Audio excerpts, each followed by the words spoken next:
On today's episode of Ever Forward Radio, we share our story about how we became coaches in our late 20s and early 30s and how you can too, and how you can make radical changes in your lives to live a better one. 3, 2, 1.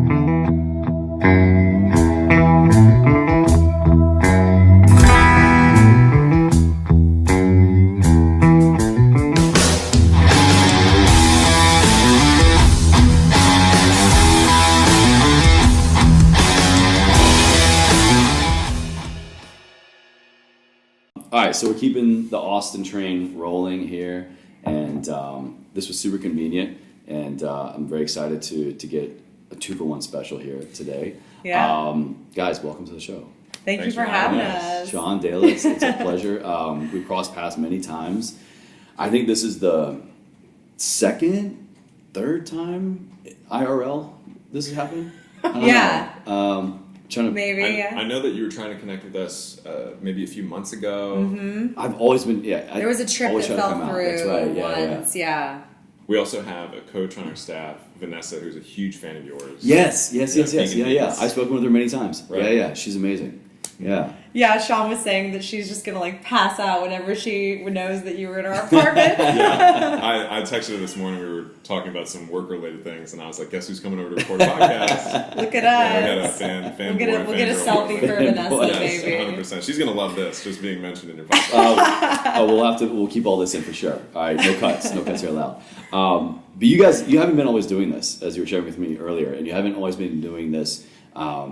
At a certain age, the right time in life. And Sean, you were saying such a great point that the time in your life is never going to be right. The age in your life is never going to be right for what you really want to step into, for what you're probably feeling pulled into. Mm-hmm. I love that concept, man. So, can you take us back to that origin story? For sure. I love how you pitched it as an origin story, and you'd mentioned it's kind of a 2-for-1, but I feel like we're always a package deal at this point. Yeah. But spoken like a good partner. Yeah, right. And feel free to jump in here too. But what you and I were talking about before hitting record is that Dala used to be a nurse, a labor and delivery nurse, bringing new lives in the world, and I used to work a sales job at a tech company here in Austin. And Dala, for a few years, started posting her journey in fitness, which is very similar to other people's. They try different things, they find out what's working, what's not. About what year is this? Really paint the timeline. 2016 okay. was when I started. I was 26. So 5 years ago. Mm-hmm. Not that long ago. No.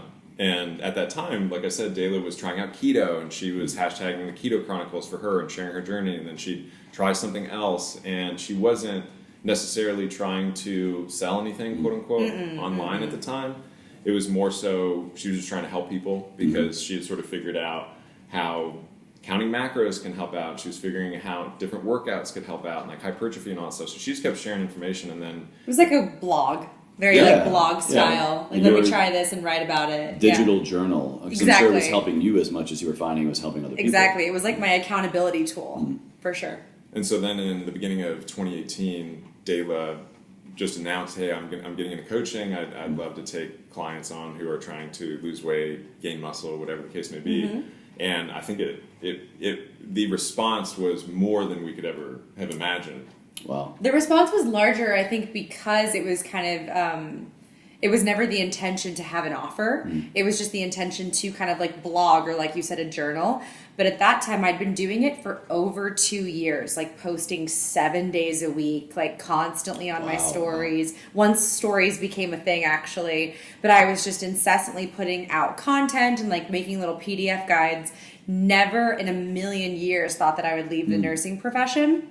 And then, it kind of just spirals into more and more people can you write me a meal plan, or can you tell me what workouts to do? Will you send me your workouts so that I can do them? And so I got the idea to offer coaching.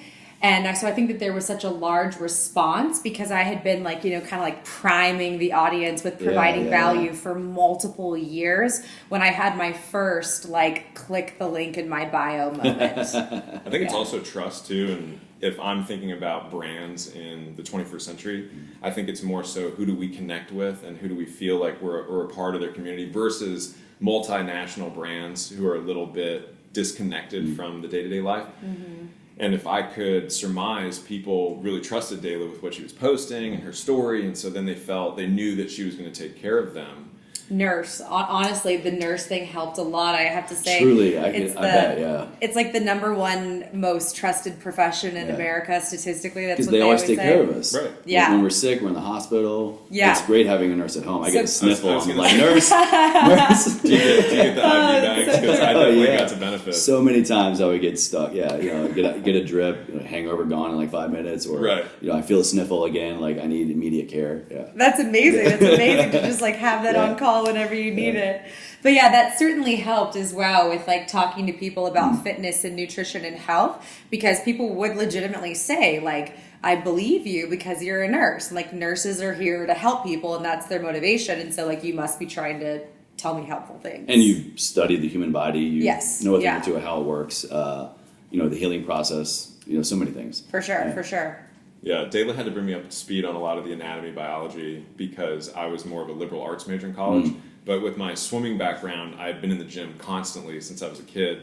So I knew all kinds of movements, and I was able to add to what Dala was doing in that regard. But things started snowballing so much in the middle of 2018. Dala was like, hey, can you help me with admin stuff? So Yeah, if you were a client, you'd first talk to me, Right. I'd talk to you, get you all set, onboarded, and then I'd pass you on to Dala. And we're both doing that on the side. Like, Dala's still nursing, I'm still working Still my working sales full job. time. Both. Yeah. Right. Okay. Yes. Right, yeah. doing this on the side. I was getting my little NASM CPT Yeah, over look at here you. on the Okay, there you go, weekends too. And that's one of the things that we see in social media, right? That it's not you're tired, you're uninspired. Because we were using those weekend times, we were using Yeah. the evening times, like, you know how hot it is here in Texas. And we would get up on a Saturday and a Sunday at like 6 a.m. and Dala would get all done up and we'd go out and like take film content Yeah. or take photos for her to post. And then Dala started to get more interest in her coaching. So me as an admin evolved into Dala saying, hey, I can teach you how to coach and then we can help more people. And who knows, maybe this will be our thing. And then fast forward to October, November 2018, after careful consideration and listing everything out of could we do this, Yeah. we quit our day jobs. And that was only after Chase working all day Saturday, all day Sunday. Like personally, I would come home from work at 5 or 6, I'd eat dinner, work with Dala until like 10 or 11 and then rinse and repeat. Yeah, So it was yeah. getting to the point where it's like, we kind of need to make a choice here. Yeah. But Yeah. we're, like we started this question with, we're the example, I think, of what people can aspire to, especially because I was in my early 30s, Dala was in her late 20s. A lot of people think they're over the hill, quote unquote, at that point. Yeah. And they can't. Career-wise, yeah. Right. And they I've already can't invested so recreate. much time, money, resources. What about my college degree? Yeah, yeah. Yeah. Right, which I know is like a big one for you with the nursing degree. Dala's like, I literally just started nursing. She's like, I'm nursing for like 4 or 5 years. I'm just 5 getting years, into yeah. it. I spent all this money, all this time to become a nurse, and now how do I feel about pivoting into a different arena? But that's the biggest thing that I love about our story is it's showing hopefully people can aspire to anything in their lives. They can always reinvent themselves. You guys did it. I've done it. So many people have done it, but a lot of people right now want to do it, and that's just make a decision. Decide to, all right, I'm just going to keep dabbling. And honestly, not to downplay that, dabbling can be a good thing. I say dabbling meaning like a side hustle, a passion project. For sure. That can be very, very fulfilling. It can be fulfilling, it can be rewarding, it can bring monetary gains, it can do a lot.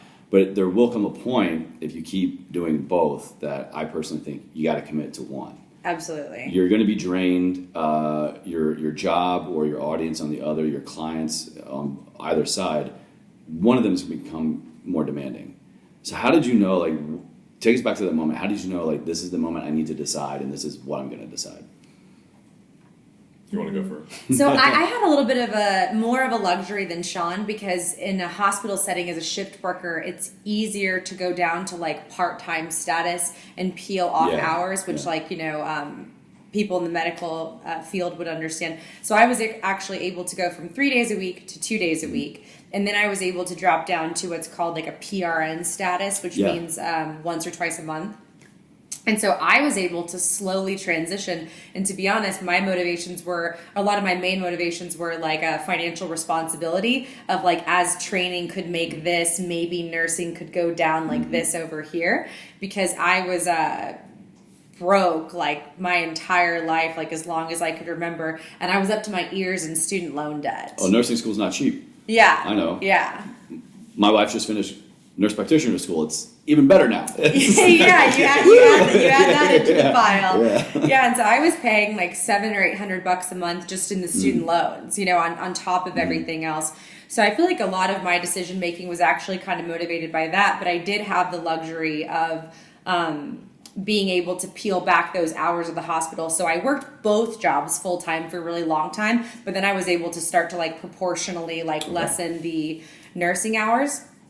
One of the biggest things that made me like, I think I really do want to switch and do this was I love nursing. I love taking care of the patients. I mean, I helped deliver babies for a living, which is like such incredible. And you're just surrounded by new life every day. Wow. Yeah, Dala's yeah. also delivered a few babies. Like four Four. or five. Yeah. Wow. Herself, like doctors didn't make it. Right. Not that I was like doing it on purpose, but Dude. those like Wow. oopsies. I'm sure your wife too has some amazing stories. Dala there's one story in particular where she was walking me through this whole thing and my jaw's just on the floor and she goes, so I'm holding a bag of iron with one hand and I'm holding blood with the other hand, and she was like, I have blood on me, and at that point only was I like, I'm kind of stressed. And I'm just like, how did you then think you were stressed? But she has some amazing stories. It takes a lot to get to a nurse. The amount of things It's that intense, you all yeah. go through, it's crazy, yeah.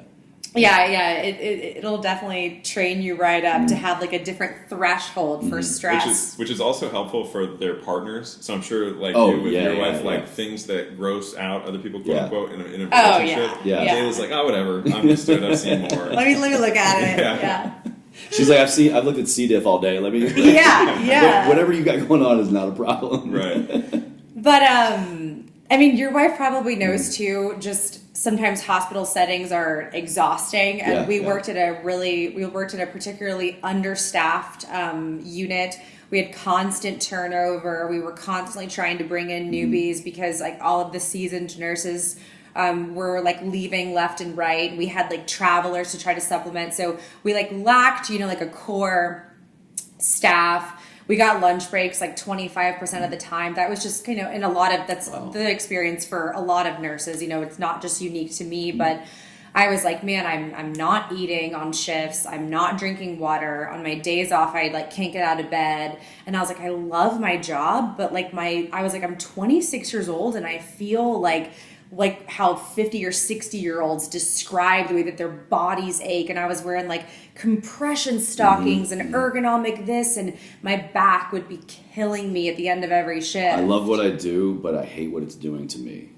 Yeah, very well said. To that point, now that we're talking about it, it's reminding me of that moment of what you were going through. And I would notice coming home from work that the days Dala had a hard day with coaching versus a hard day at the hospital, she was almost catatonic.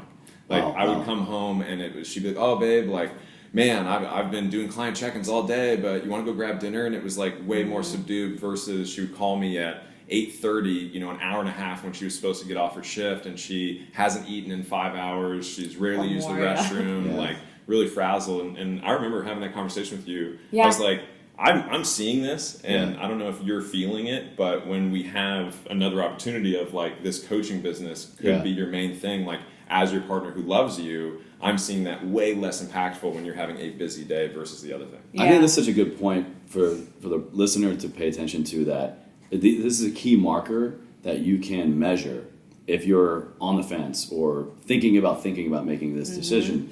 Like, what is it actually doing to your body, to your psyche? It may, for most people, myself included, and maybe it sounds like you, the financial thing is there. I can't leave one shift before I jump to another one. I know all my needs are going to be met. I can pay rent. I can, get a coffee or whatever.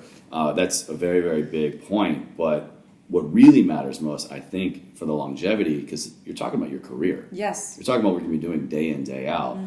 What is it actually doing to you? What is it actually doing for you? Was that like a big kind of marker for making your decision? Yeah, that was it. Like you're spot on.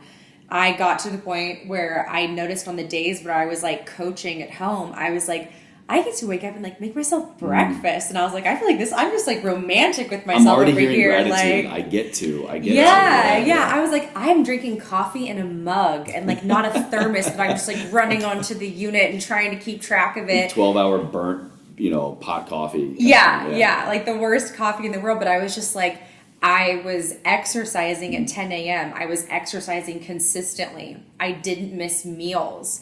Like, it's insane to say, but I was so thankful that if I was doing a client check-in and I had to use the restroom, that I could go use the restroom. Spoken like a true nurse. In I've heard stories from many in about my that too. home. Yeah. But yeah, and to your point about kind of like thinking about your career, I was just like, man, I've been doing this for 5 years, and I just thought to myself, how can I have a child to go home to? Like, how can I actually, if I want to be a mom and I want to be happy and I want to have hobbies and I want to like do other things besides this thing that I do like and I'm really great at in the hospital, you know, how can I have a career that's fulfilling where I get to help and support people? How is this sustainable? But have a life. Yeah. And I was like, I can't go home catatonic to a newborn.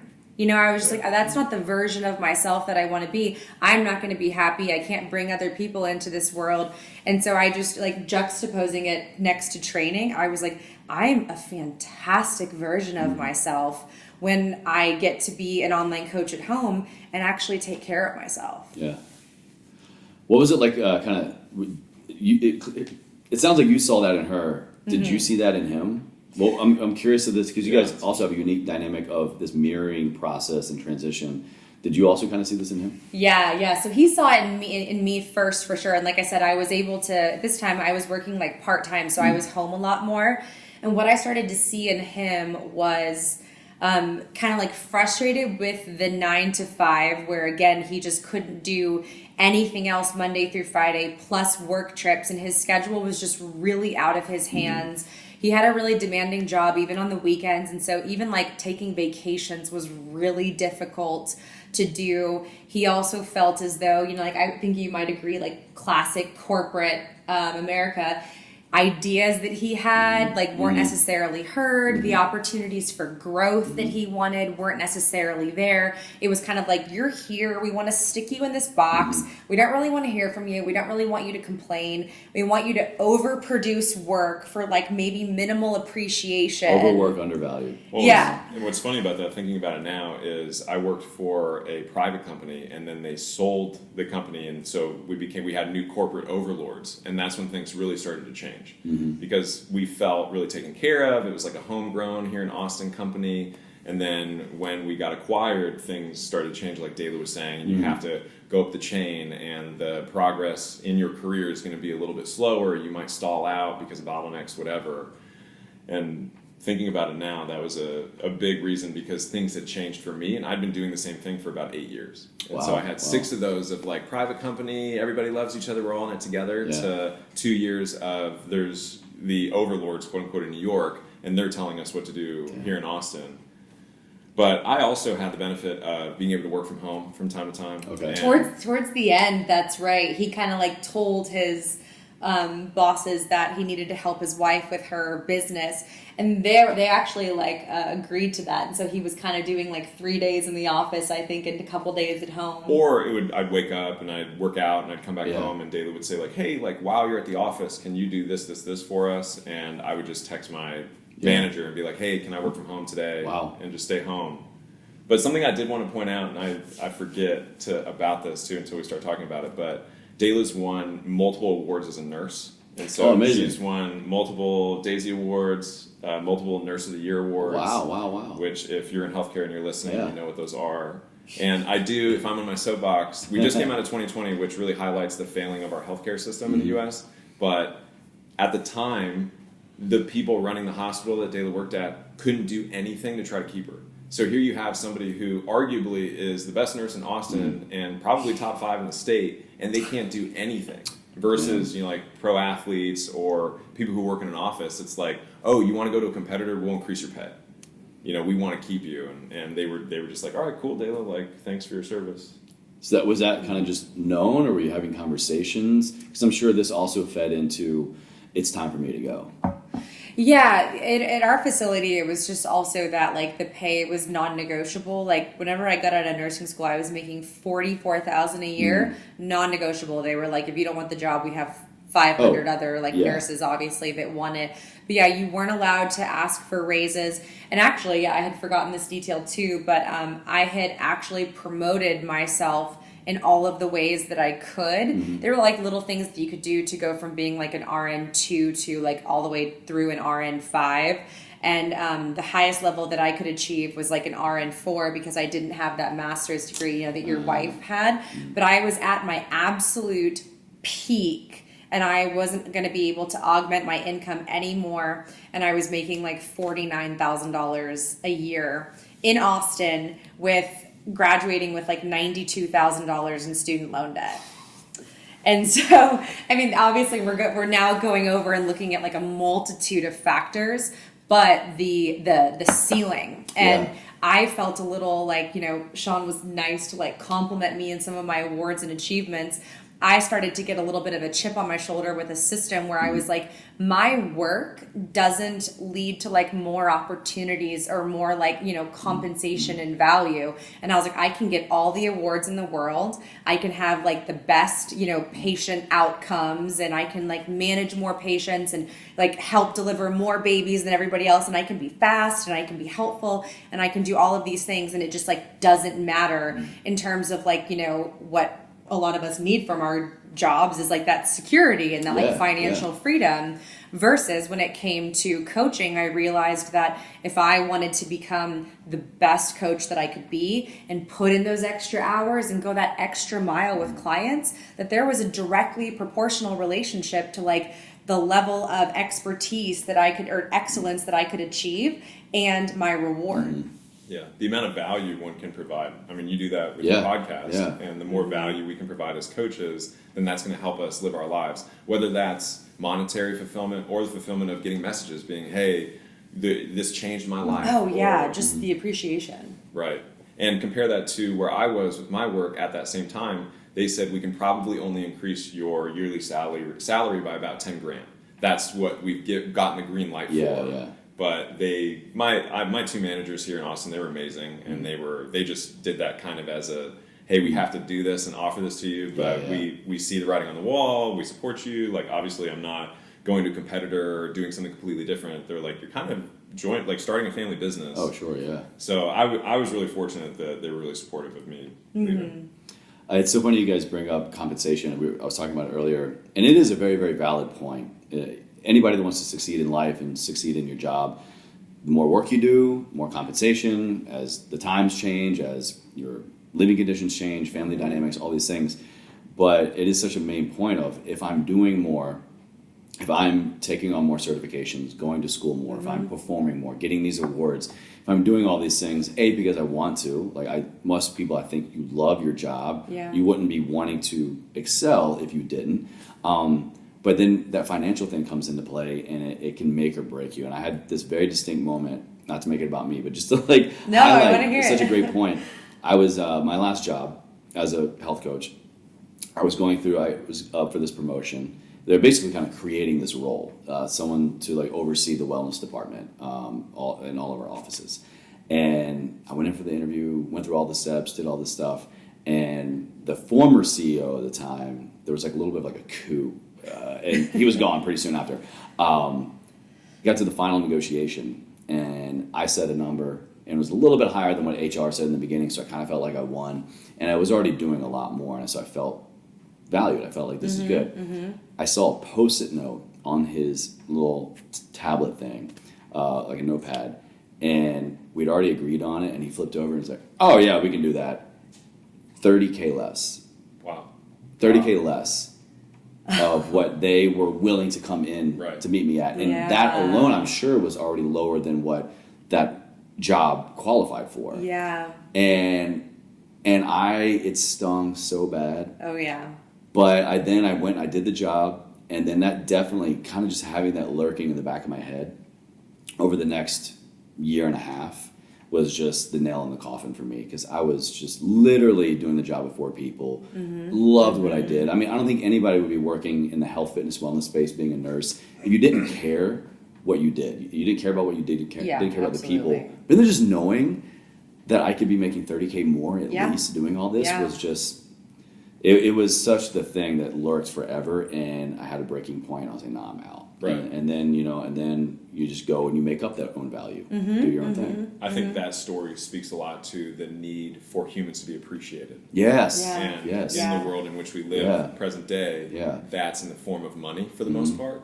And what's wild is that 30 grand probably is not even a drop in the bucket for the company, but it would have changed your life and probably kept you around. Yeah. If they had just been like, you know what, fine, let's give this guy. I think about that a lot, actually. I wonder, like, if that had been matched.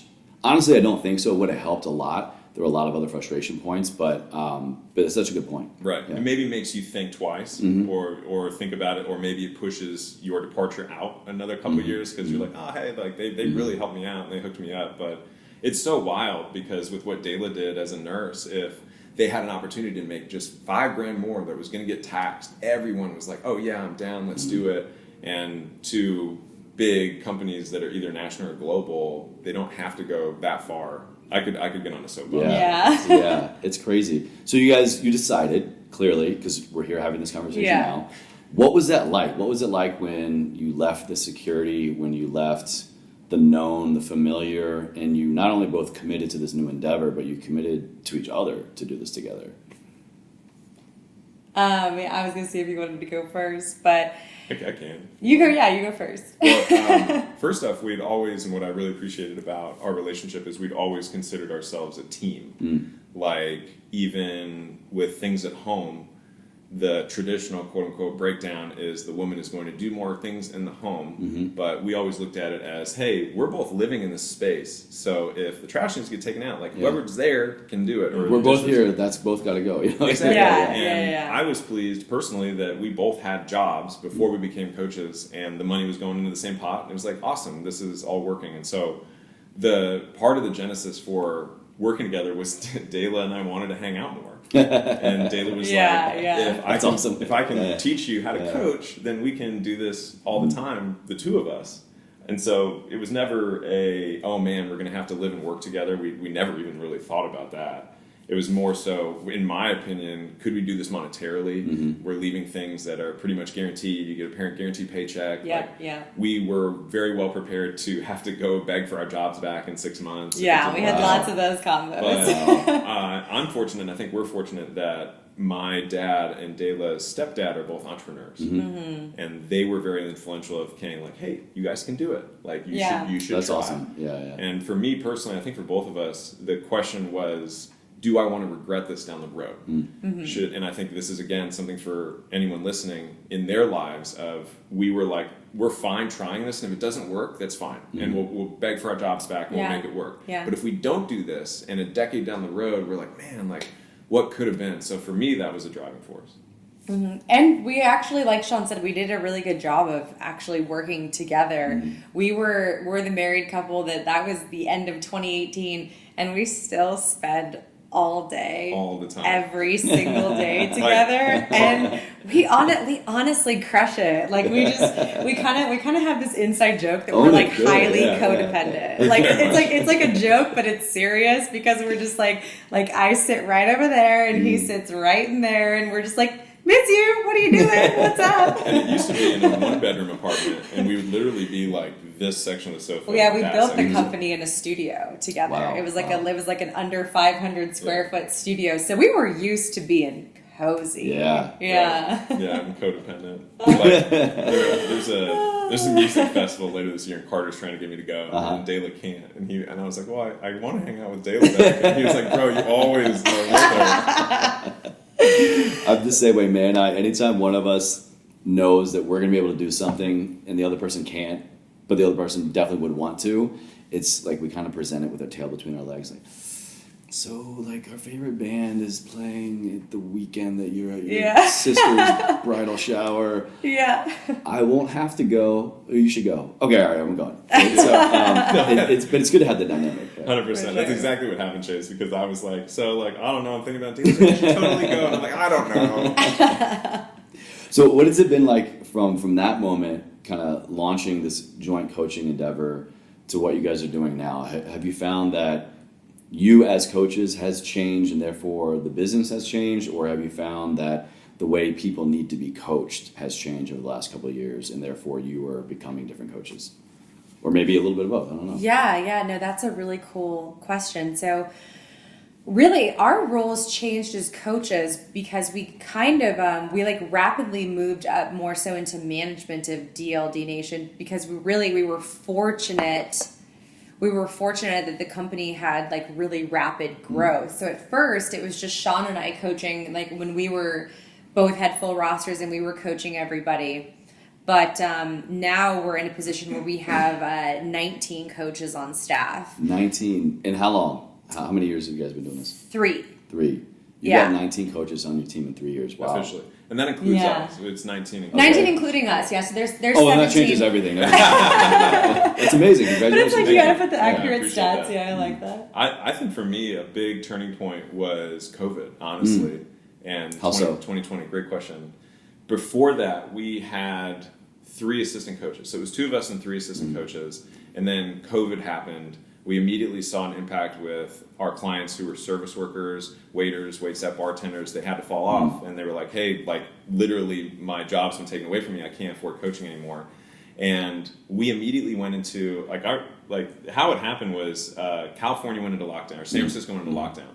And then my parents, who were in their 70s, messaged us and said, hey, we're going to do a self-imposed like quarantine. Yeah. Oh, Because wow. they don't want to get sick. No one knew what was Before going on. Texas Like, was even in Oh, quarantine. before lockdown yeah, was a before thing. everything. Yeah, Like yeah. San Francisco made They the saw the decision. writing on the wall. And my parents, being in the 70s, were like, we're just going to be careful about this. No one really knows much at this point.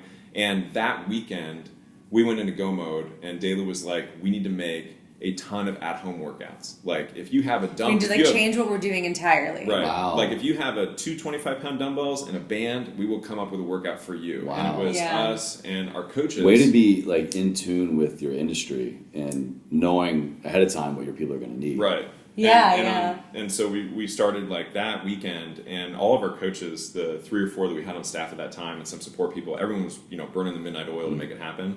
And then we started hosting mindset training sessions for our team once a week, because I really love the personal development aspect of fitness and nutrition coaching. And we started offering once a week, hey, it doesn't have to be fitness related. Like, everyone's going through some shit right now. Let's talk about how hard quarantine is. Right. So Yeah. We all have a common denominator now. Right. Yeah. Yes. Yeah. And so we really leaned in heavily to what more can we do for clients. And then over time, of course, those clients are going to see results. And so we started posting photos like, hey, these people are working out strictly at home. They're in lockdown and they've lost 10 pounds or they've lost 15 pounds. And then all of a sudden we started to gain traction. More people started signing up. And then it's like a business. Like, okay, we see the applications coming in. We see new clients. We're going to need a new coach. And then trying to recruit new coaches. Yeah, I think you, like, to your point, we started adapting to like what we thought people actually needed. And thinking about it, I think that that's what kind of has separated us or like set us apart as coaches, as, you know, like people that I learned from and the mentors that I actually had early on. Their version of coaching is nothing like DLD Nation now, but we were just very much so like, you guys are the clients, like, talk to us. What are your issues? What kind of nutritional coaching actually works for you? You know, like how What a concept. You tell us what you need instead of me telling you what you need. yeah, Oh, no, wow. for real. But even like, let's do more lifestyle creation. Again, some of the people that I had just gotten connected with early on were more in the bodybuilding industry, which is fantastic, and the way that they coach is highly effective and can create some of the best athletes. But I realized the disconnect between the lifestyle clientele that I was attracting, especially with like my nursing background, versus like the type of coaching that is conducted and delivered to athletes and like, you know, professional people. And so we just really like redesigned our whole model. We had like 300 clients at the time, and we had to take them all from gym-based settings, you know, to working out at home. We started making people like grocery lists for like non-perishable foods that they could buy on Amazon. Like Sean said, we started doing, we started off with 2 Zoom group calls per week. And then we started adding in Zoom workouts because we realized like people desperately needed community. Like Zoom in, phone in, workout. Right. Like lots of video and Zoom We stuff. always had a Tuesday night Zoom for the team, and it was like whoever wanted to show up, and we'd have a different topic, or we'd take questions. And then COVID happened, and we added the mindset training one, so now we have 2 Zooms going. And then Vanessa was actually really helpful in starting a yoga Zoom once a week. And then we had coaches who were cycling through a workout once a week. So yeah, if you're at home, you're stuck inside, you can get on a Zoom and like work out with your coach and other clients in the community. But yeah, I think that that's what made a big difference. And it's more so like, you know, DLD Nation is completely about like where you're at and like what you're trying to achieve in your life. And it's like, we are experts in, you know, helping clients pursue these various goals. But every single client's approach is like individualized and very like meet them where they're at. There's no rule that every client has to hit 10K steps. That's not realistic for some people. There's no rule that you have to hit the gym 5 times a week to get results. Like that's not realistic for some people. And COVID was really like humbling in that way that for some people, the version of health for them was literally helping them like order canned tuna off of Amazon and figure out how to put books in a backpack and do squats with it in their living room to keep their bodies moving. Because we were having to problem solve. And so steps, like how do you do that? And we talk to clients saying, well, I'm in an apartment building. Well, it's like, well, awesome. I'm literally walking the steps, like listening to a podcast. Hitting the stairwell. Right. Yeah, I'm in the stairwell, like without a shirt on, just trying to do something. And so recommending that to clients, or like Dala said with the backpack workouts, I had a client who's like, I don't have anything, bro, and there's nothing on Amazon that'll get here this millennium. Yeah. And so what do I do? And I was like, do you have a backpack? And he was like, yeah. And I was like, do you have some books? And he was like, yeah. And I was like, can you stuff the backpack full of books and I'll write And water bottles, full water bottles. Yeah. Oh my God. We had so many great videos. We had videos, and thank God, like our shout out to our clients. There were so many who were grabbing like kitty litter. Yeah, holding kitty litter and do lunges. yeah, so they're like great, holding a bag of water above their head. For a little while, I would pack up my clothes in a suitcase and just like bear hug, you know, squat, farmer carries. Yeah. Anything. Do what you got to do. Yeah. So that's a big turning point. I know for me personally, transitioning, and again, this is something that we talk about a lot on our team, and that I talk a lot about with mindset coaching and like life coaching, is really focusing on like what can we control in that moment, and transitioning away from doing one job to another. You have that imposter syndrome voice, or I can't do it. And what really started to help me personally silence that was during COVID, having so many clients being like, you guys are literally my only resource right now, or thank you. Getting that feedback. Yeah. Exactly. And having people show up, and obviously we're all in this together. And so, and not only was it COVID, but then we had, you know, resurgence of the BLM movement, and then obviously you had the election and all the stuff around that. And so the coaching that we were doing, it was just like we keep having people come to us. And it was in those moments where I was like, wow, like I think this is what I'm supposed to do. And not to get like super woo-woo, but I was like, everything had to work out the way that it did to put us in a position now to be able to help people. And I remember sitting in there being like, I think this is what we're supposed to do. Yeah. Do you think stepping out into your own has really solidified your ability to problem solve and to have that perspective that you just said, that everything had to have happened like this in order for us to be here? Do you think you would have this same mentality if you were still a nurse, if you were still in sales? Like, I'm gonna say Dala does. She has an innate ability to look at challenges as obstacles to be overcome. Like if we got if we got really deep into Dala's if we got really deep into Dala's story, she's had moments from when she was a kid to now where there's been challenges that would derail people. Like what? Can we share one? Sure. Yeah, well, you go ahead. Because I love you. He's honestly like sometimes better at telling my stories than I am. I'm a hype man too. Because I don't know if you ever feel this way, but sometimes it's your life, and so it's just factual. But then another person recognizes it as special. Yeah. Even though you're just like, well, that was just the step that needed to happen to get to the next year of life. And then Sean was the one that was like, you do realize that was pretty unique. I'm like, wait a minute. You know what you just said, right? Yeah. So I'm gonna list these off, and we'll start to get an idea. So first, when Dala was 12, her parents got divorced. Obviously, divorce sucks, and theirs was kind of messy.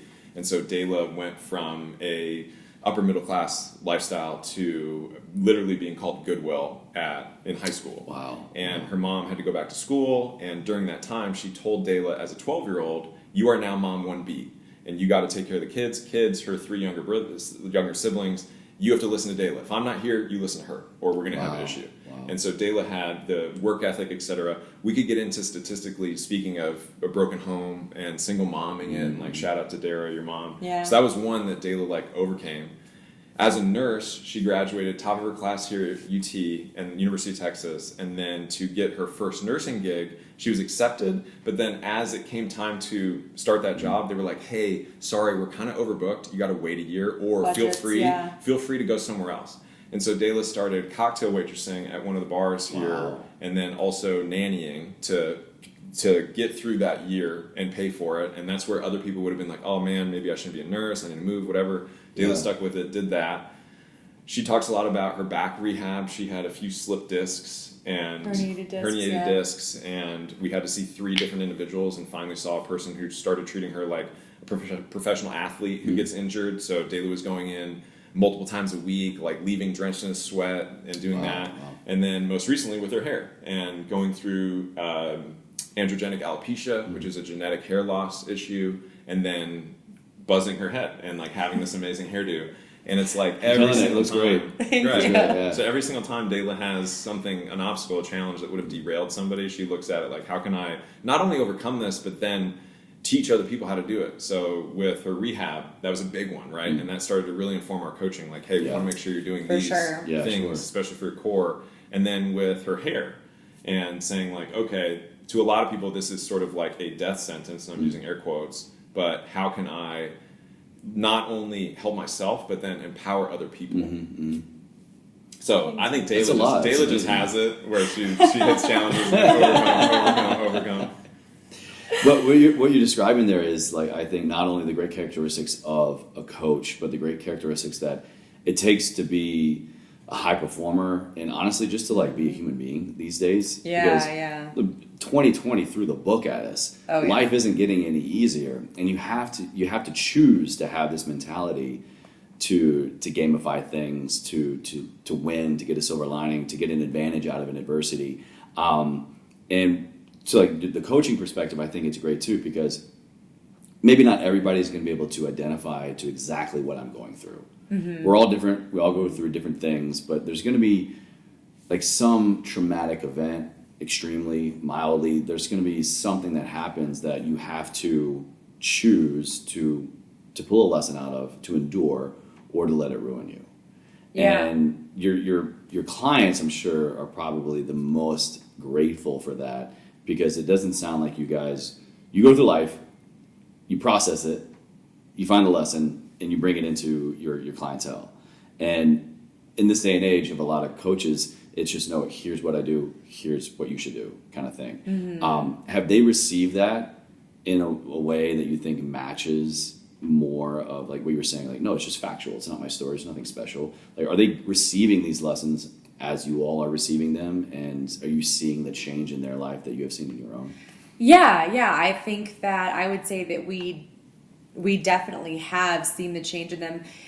Sean was helpful in kind of like instructing me with like Brene Brown and the power of vulnerability, and just in the unique way that I had been like kind of a blogger, if you will. And the whole reason that I got into fitness in the first place was actually to overcome eating disorders. And it was like, let me learn about fitness and nutrition, because I had eating disorders for like a dozen years since I was like 14. And I was like, I don't know how I'm supposed to eat as a woman or exercise as a woman, so let me figure this out. So thankfully, I had already come from a place of like kind of being in vulnerability, and whatever it was that I was going through, I was pretty open to sharing. But I think that was what people connected with a lot. And even if, somebody else's trial is like a medical diagnosis, or, like weight loss, like significant weight loss is their goal, or coming back from an injury, sharing everything that I was always going through, like, oh, I overcame eating disorders, but now I got crippled by 4 herniated discs. Now you're going to watch me go through rehab. And then last year, I had a ton of hormonal issues and was like hypothyroidism with like low T and stuff at the same time that I was losing all of my hair. And then I was like, let me just share what I'm doing there, and like what I'm learning about hormones and what I'm learning about like beauty and confidence as a woman, especially as it relates to like your hair and like your image around that. But I do think that even though it's like challenging at times to be vulnerable, it's inspiring for people to see somebody that can just like tell you the kind of embarrassing stuff that everybody else might try to keep behind closed doors, and actually try and convey some of the lessons as I'm throwing shit against the wall and figuring it out. And I think that it's created a culture that gives people permission to like come into DLD Nation and just figure it out and mess up and like fall and get back up and try it again. Because even in leadership, we try to show like you're not supposed to be perfect your first try. Sure, like yeah. life is going to come smack you upside the head. But these are the types of like characteristics of a person that goes back for more, you know, and like doesn't give up on themselves. Just to piggyback on that, I think Dala seems potentially more accessible or attainable or approachable than other people who may have a bigger footprint or a bigger presence. And what I mean by that is we may see celebrities or famous people, quote unquote, accomplish something, but the average American may think, I could never do that. Like that person is in a new stratosphere. Yeah, However, when they see someone like Dala and they're like, wait a minute, like this chick is going through the same things I am. She's blogging about it. She's talking about it. She's DMing me back. Yeah. Maybe social I media. can do this too, which I know has been like big for like all of us, like our clients and the two of us as well. Like just sharing one story and showing like, hey, we went through similar. Like I was married and divorced before Dala. And so at the time it was horrendous. But now with hindsight, I look back saying, oh my God, that may be the best thing that's ever happened in my life because it allowed me to meet Dala, have the life we have now. And when I meet people who may be going through similar, I'm like, hey, like I'm an example of how it could work. And so instead of drowning your sorrows in drugs and alcohol and doing that whole thing, like really invest in yourself. This is what I did. In the same way, Dala's like, hey, this is how I got past my eating disorder. This is how I was able to achieve a body that I'm really happy of and that I'm proud to be in. So I think that accessibility, that Dala's more like reachable, if you will, than others. Yeah, that makes total sense. It takes me back to so many instances as a health coach, back in my old practice, as a content creator. Over the years, I would agree that the more that I've shared, not only, it first kind of started with, this is what I went through. I reached a point in my own personal work where I feel comfortable and competent enough, and I can talk about something without falling apart, to share a hardship that I went through. To then even more, not only this is what I went through, but these are the things that I'm going through right now. Yeah, current. Would you agree that there's just as much power, I personally think even more, in not even waiting to share with somebody, more or less yourself, this is what I went through and the lesson that I learned, but actively, this is what I'm going through, this is the good, the bad, the ugly. Oh, I think it's way more impactful. Absolutely way more impactful. Because you also, like, you're emotional when you're living it. Like, you just said that whenever you were telling stories, you could get through the stories without getting emotional. Yeah. And that's a more protected space. And, like, I've done the exact same thing, but it is less vulnerable. You're not living the pain anymore. Like, it's still there, but it's in Very the true. past, and you've kind of healed from it, as opposed to, like, literally, like, no shame.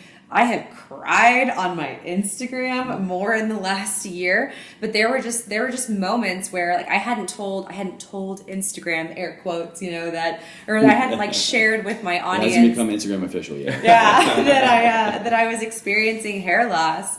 And one day Sean tried to take me to a wig shop, and we kind of fudged up, and we ended up at more like of a costume wig shop, and I thought it was like a real, like a place for women with hair loss to go.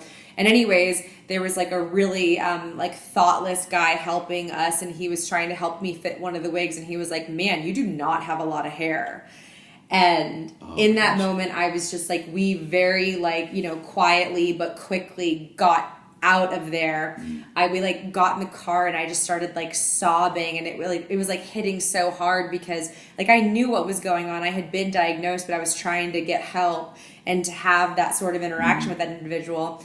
I came home and I was like crying again, and I just like took a selfie of myself crying, and I was just like, this is what's going on in my life right now. Like, this is what's real for me. Wow. This just happened to me. This has been happening to me, and I'm going to stop acting like I am less than because I'm experiencing hair loss, or that hair loss has to be taboo. And I was like, I'm fucking losing my hair.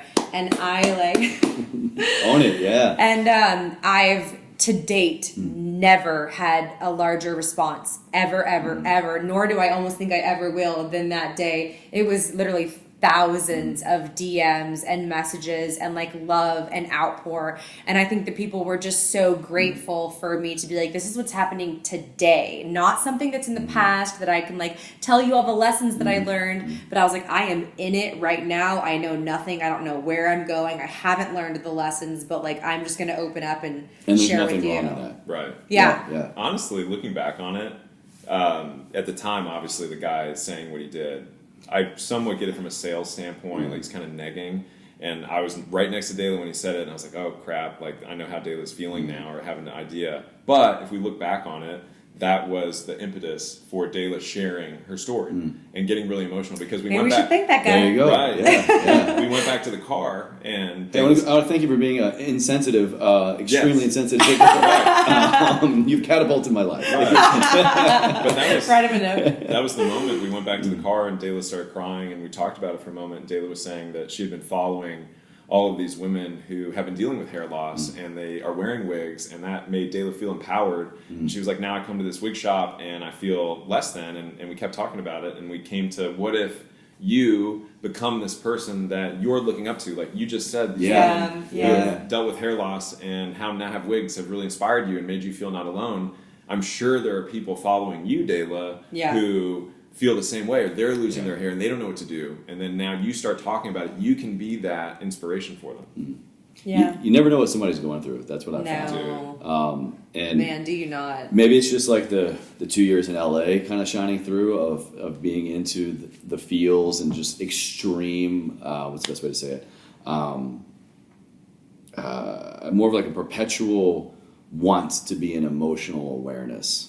That's a lot of words. But it's so true. I mean, and also even like to myself, like, how often do we look in the mirror? How often do we say things jokingly, casually about ourselves, about somebody else that like, you don't know what you're actually processing. Yeah. You can be saying something that seemingly is harmless, but is just like the straw that broke the camel's back for someone within earshot. We had a moment just to be vulnerable this morning, like exactly what you described. And we got into a little tiff on our morning walk, and we were actually going to vote, and we were early voting for local stuff here in Austin, and we got into a little bit of a spat, and actually because we had to split up to go vote, it gave us time to think about it, and then when we came back and talked, it was more so like, okay, I see your perspective now, I see where this kind of irked you, like my bad, and then the other person saying, I totally see your perspective, I get that, so...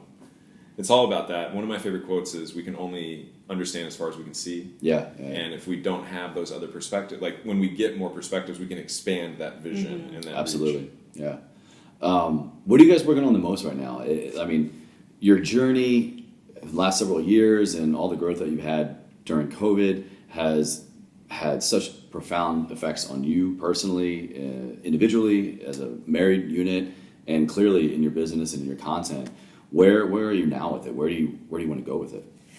Yeah, so what's really cool is we're both working on two amazing separate projects, which is like really neat. So I can go first and then you can share about your project. But we actually just launched our first cohort of a coaching mentorship, like an online fitness and nutrition coaching specialization to give people that want to become online coaches the mentorship that they need to like be able to kind of do like a one-stop shop program over the course of like 3 months to help with that transition that you all went through years ago. Exactly. And master the transition, because when we first started even this podcast, we were talking about barriers to entry and how we were like older whenever we entered our careers. And I had a nursing background, but I had never been inside of a gym until I was 26 years old. Wow. I didn't have like athlete parents. I didn't go to school for kinesiology or exercise science. Sean had an MBA and he worked in online affiliate marketing and coupon sales.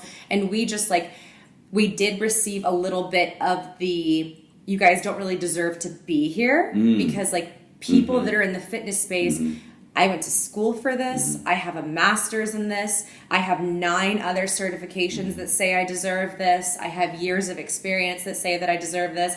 And absolute respect to the individuals that had it all figured out from 18 years old or before that knew what they wanted to do, but that was not freaking us.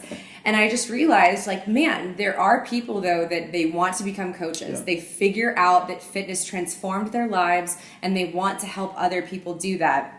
And it was challenging for us to navigate it kind of on our own. And, you know, as many would agree, getting a NASM CPT doesn't give you the practical application skills to start delivering services online, especially as it comes to like nutrition, lifestyle, and the totality of what somebody needs. People can go to literally a weekend workshop, a 2-3 day workshop, come out.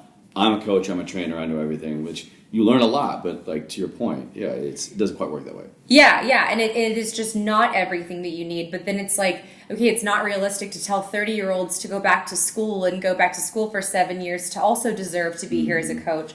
So we decided that we were like, let's make a mentorship that gives people the skills that they need, and, you know, and Perfect. actually like has them like go through like exams and certifications, but will help them kind of condense some of the education that maybe they're just not in a position in life to actually be able to go attain, but it's going to take them that step further than the workshop, where it's like they could potentially even be doing like unsafe things, or they can just feel highly unqualified, have a ton of imposter syndrome. And we're in a fortunate position where, with the growth of our company, we now have physician's assistants on staff, registered dietitians, exercise physiologists, a bunch of CSCS certified coaches, nurses, CPTs, like pain performance specialists, rehab specialists. Like we really got like a well decorated staff. And so we were like, what if we take everyone's brain and all of these different specializations and like all of these different educational pieces that lead to the most optimal and epic client result, and we make our own educational program. And so now you are somebody that maybe doesn't have the educational background, you don't have any of that like setup, but you can come here and you can benefit from mentorship from all of these people that have been in the industry for decades and spent decades in school learning the important things that they can turn around and like empower you with. So we're talking education. I mean, that's fundamentally, in my opinion, that's what education's all about.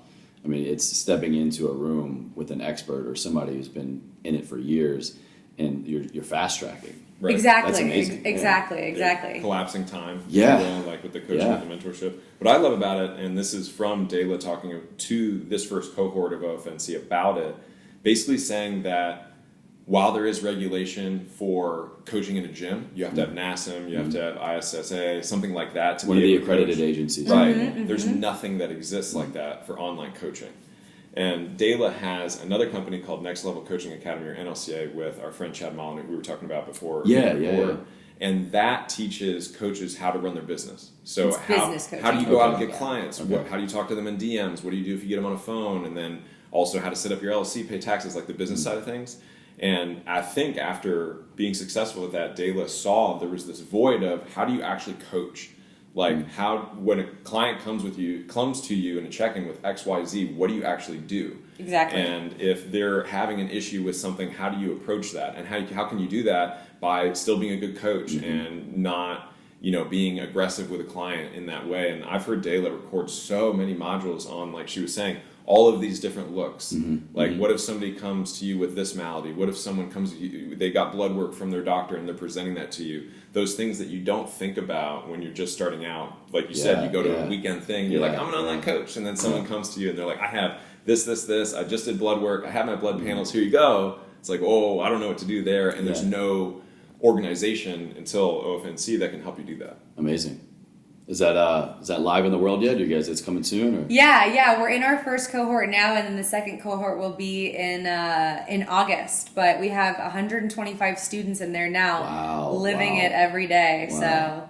So yeah, that's my passion project. But Sean has an exciting. Well, it's been fun that, like we said, we have 17 coaches on our staff, and that's allowed us to lower our client roster with how many clients we're coaching in a fitness nutrition context, and focus on these other areas where we have a passion. So Dala with business coaching and then mentorship. And like I was saying earlier, Chase, I really love the life coaching and personal development side of fitness and nutrition. Yeah. And with the mindset calls that I run every week, I keep notes in a notebook of every single topic that comes up. And there was one day He's got the playbook. Right. Oh, he does. And it was like February, and on a whim, I just started going through the notebook, and I brought out my computer and I started listing like all the topics that were appearing more than once. And I had about 32 topics, and then I distilled them down into chapters, like grouped them together. And I've always really liked writing. I used to write scripts, like growing up in Los Angeles, you're around entertainment all the time. Yeah. And I've taken graduate level script writing courses. I've written different things. My mom, shout out to my mom, she used to be an editor at different magazines and newspapers growing up, and so she was like eviscerating my papers at a very early age. But it allowed red line. Oh my God. Oh yeah. Chase, it got to the point in high school where my mom one day was like, I'm not seeing any papers from you, like what's going on? And I was like, yeah, I'm not showing them to you. And she was like, why not? And I was like, I'm already getting A's and you're just going to tear it apart. Yeah. That helped me never good enough. become a good writer and really enjoying it. And so once I had this list of chapters, I was like, wow, I really want to write this and I want to dive into it. And I think it's going to be helpful for not only our clients, but anybody out there who's trying to get fit and healthy, because it has to do with those things outside of macros and lifting. So like, how do you talk to your family? Like, you're going to take some shit from your friends and family. How do you communicate with them? How can you still go out and have fun? How can you still drink? How can you really get better at your weekend eating habits or your weekend training habits where your weekdays are great? You've got a super busy schedule. How are you going to fit in these new workouts? How are you going to do that? And so really listing like all of these other lifestyle things and components that people don't typically talk about, and having it in book format. And that's my pie in the sky goal, is to continue writing books like this. So it's been challenging for me because there's no like, Dala's like, a mentorship, let's go, and 3 months later she's got a cohort, and I'm like, I'm just typing away. I hope this works out. Yeah. It's more delayed gratification, Right. but that's one of the things that you're teaching people in the book, It right? is, yes. So Yeah. There you go. Well, I mean, talk about a full circle. Went from talking about what you all were doing before, the the scariness of realizing you have something, to jumping all in, and to now not only doing it, but then bringing it back to help all those people who are you just a few years ago. Yeah. That's amazing. Well, you guys have been great. This has been a great conversation. Thank you so much again for having me in your home and having this conversation. I'll have everything down in the show notes for everybody, but where can they go to connect with you like right now the most? My Instagram page would be the best way to navigate to everything. It's Dala Loves Dumbbells. My first name is spelled Dala, Loves Dumbbells. It's Dala, not Dala. Like I say, it's Dala. It looks like Dala, but it's Dala, yeah. That's all the Ubers and Lyfts are like, drop Dala. Dala? Yeah. Drop Dala off on the left, yeah. You can also find us and all of our coaches at DLD Nation. Okay. That's at DLD Nation, spelled like nation. You can also go online, dldnation.com. That's our brand. You can connect with all our coaches. For me personally, it's Fitness Shaman. And yes, there are 3 S's in the middle of that. For Fitness. Fitness Haman. Right. We also have a podcast. I'm going to totally see if I can get you on the podcast. Oh, I'd love to. Thank you. Yeah, absolutely. We'll Yeah. return the favor right back. Yeah, Amazing. so you can find us there as well. Beautiful. Well, my final question for you guys is clearly something that you all already embody, but I ask this of all my guests. Living a life ever forward. It's the brand, it's the mission, it's the philosophy that I grew up with, left on me by my late father 16 years ago. And it's just bringing this attention and awareness to these key areas of our life that we can improve just 1% or radically do a 180 and create a whole new life for ourselves. So, Dala, let's go ladies first. When you hear that, ever forward, living a life ever forward, what does that mean to you? I think that to me, what's coming up is overcoming adversity and challenges and just keep continuing to push forward. And no matter what life throws at you, you don't have to be perfect at everything, or you don't have to like crush every circumstance, but just keep taking the next step forward, even when it's challenging, and just not quitting, not giving up. Sean, how about you, man? First off, it's a great question. Second of all, if you're listening to this, Chase is wearing ever forward socks. I just noticed that too. I was like, that's what the socks mean. He is about this life, which I love. Yeah, shout out. It's also on his wrist. Yeah, it's my brother runs the apparel side of things, and I do all the talking. Yeah. But for me, it's Mamba mentality, and that's coming from growing up a big Kobe Bryant, big Lakers fan, and it's something that we talk about with our clients a lot too. Of exactly what you're talking about, ever forward, 1% better every day. Just focus on getting better every day. Mamba mentality, however you want to say it. It's not potentially achieving your dreams tomorrow, but it's what can I do today to put me in a little better position tomorrow, or where can I improve a little bit so I can be a little bit better tomorrow. And through that, like approaching problems, challenges, like something I always try to tell myself, remind myself, is problems inherently have solutions. Yeah. And so if people are facing challenges, problems in their lives, how can we approach it? How can we sort of game it to then keep moving forward? Love it. You guys have been great. There's never a right or wrong answer to tell everybody. I'm just curious because I know what it means to me, and it's been my impetus for change and my catalyst for everything. So it's cool to see other people's perspective on that. Yeah. Beautiful.